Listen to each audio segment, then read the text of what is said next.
नमस्कार मॉड्यूल 10 रो लेसन 4 को स्वागत। आज आमे ट्राइबल प्रोडक्ट्स टैक्सोनॉमी विषय कथा हेबा। आपण भाबुथिबे एइटा कोन? एइटा हेउची सही उपाय जहां आपणक जिनिस को ओएनडीसी रे ठीक ग्राहकंक पाखरे पहुंचाइबो। तेबे आसंतु आरंभ करिबा।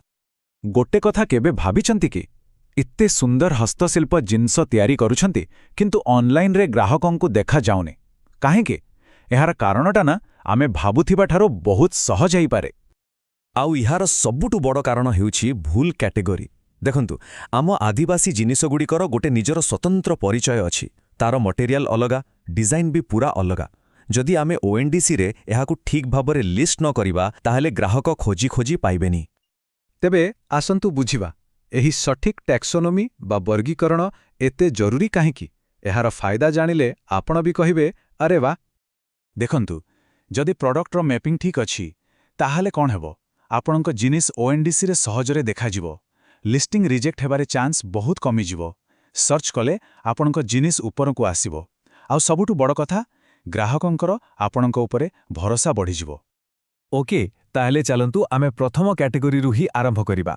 आमे देखिबा आदिवासी अलंकार बा ट्राइबल ज्वेलरी को केमिति ठीक भाबरे मैप करि हेबो। एई टेबुलटा को टिक्के देखंतु। आगे ज्वेलरी सिलेक्ट करिवे, तापरे नेकलेस किंबा इयरिंग्स, तापरे ट्राइबल और शेषरे हैंडक्राफ्टेड। एमती पूरा पाथ सिलेक्ट करिबा को पड़िबो। आउ हां गोटे कथा मने रखिबे, मटेरियल, लेंथ आउ वेट भली एट्रिब्यूट्स देबा एकदम मैंडेटरी। उदाहरण भाबरे डोकरा हार हेउ किंबा बीडेड हार किंबा सूता अलंकार सबु एई कैटेगरी रे आसीबो। गोटे ठीक टाइटल केमिति हबो? एमिति brass tribal necklace handcrafted 35 centimetre. देखिले एथिरे मटेरियल, स्टाइल आउ साइज सबु किछि पूरा क्लियर अछि। एबे आसंतु आमा परवर्ती आउ गोटे बहुत गुरुत्वपूर्ण कैटेगरी को सेटा हैला बाउंस एवं अन्यान्य हस्तशिल्प। बाउंस रे तयारी जिंस पई पाथटा हेबो एमिति होम, तापरे स्टोरेज किंबा यूटिलिटी, तापरे बास्केट्स आउ शेषरे बैम्बू। एथिरे मटेरियल तो बाउंस रहिबो किंतु साइज, वेट आउ शेप देबा निहाती जरूरी। मने रखिबे जेमिति कि बाउंस टोकेई, लैंपशेड किंबा ट्रे। गोटे भलो टाइटल केमिति हेबो? Bamboo storage basket round handmade 25 centimetre. एमिति लेखिले ग्राहक जिनिस विषय सबु किछि जानि पारिबे। चलंतु एबे आमे आलोचना करिबा किछि स्वतंत्र कलाकृति विषय। सौरा, गोंड आउ वार्ली एही बड़ी आदिवासी कला को केमिति ठीक भाबे मैप करा जिबा आसंतु देखिबा। एही कलाकृति पई आगे होम सिलेक्ट करिवे, तापरे आर्ट एंड कलेक्टेबल्स, तापरे पेंटिंग्स किंबा स्कल्पचर्स आउ शेषरे ट्राइबल आर्ट।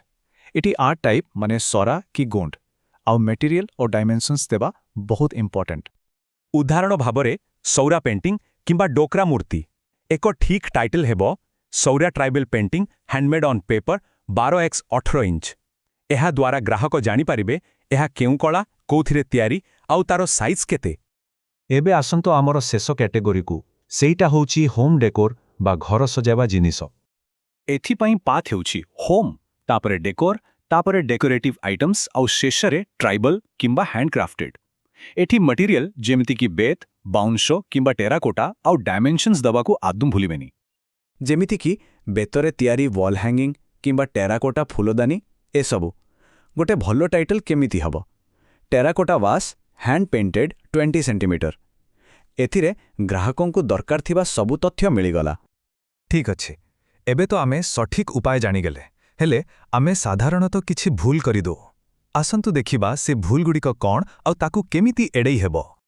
एई स्लाइड रे पूरा क्लियर करी देखंतु। बाउंस टोके को डेकोर भितरे रखिबेनी, ताकु स्टोरेज रे रखिबा उचित। सेमिति डोकरा मूर्ति को रिलीजियस बदଳରେ आर्ट एंड कलेक्टेबल्स रे रखिबा दरकार। आउ हां कोनोसी भी मैंडेटरी एट्रिब्यूट को छाडंतो नाही। एबे आसिला सबुठु जरूरी जिनिस। एइटा होची गोटे क्विक चेकलिस्ट।